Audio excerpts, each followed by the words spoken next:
All right, so we're diving into the world of NFTs again. But this time, it's not just about those profile pic collectibles, the ones everyone was buying and selling like crazy. Right. Yeah. We're looking at something called TraitForge, and from what I've been reading, it's trying to be a bit different, a bit more than just look at my cool monkey picture. Yeah, definitely. TradeForge is really trying to build a whole game around these NFT characters. And that's what we're digging into today, like what makes it tick?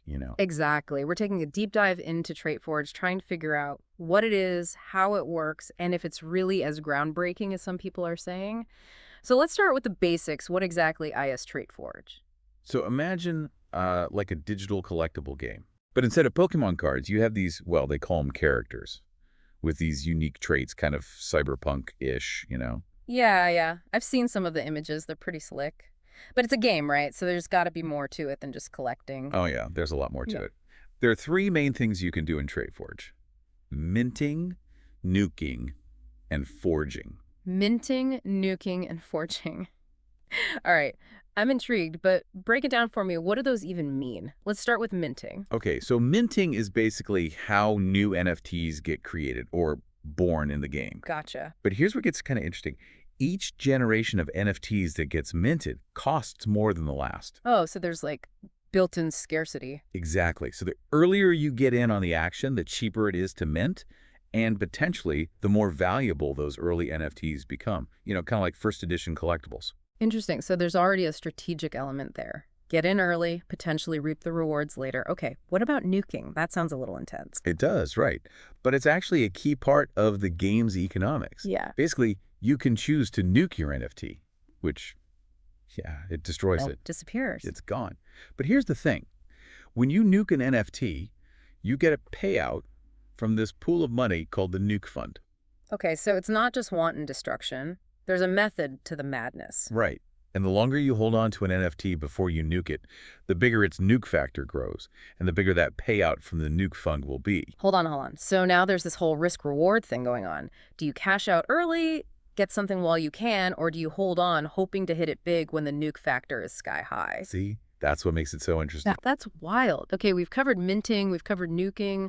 What about this whole forging thing? What's that all about? All right, so forging is how you create those truly unique, super valuable NFTs. You take two existing NFTs and you combine them, Combine them, like smash them together? basically.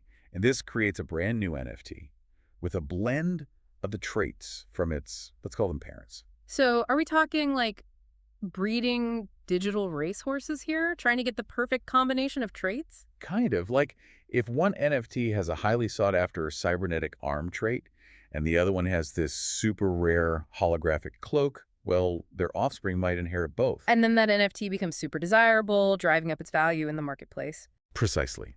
And that's the core loop of TradeForge, right? It's this dance between minting new NFTs, deciding when to nuke, when to forge, all while trying to predict what traits are going to be valuable in the market.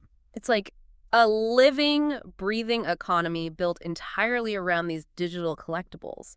This nuke fund thing, though, it almost sounds too good to be true. How does it stay afloat? Where's all the money coming from? The nuke fund, it's self-sustaining.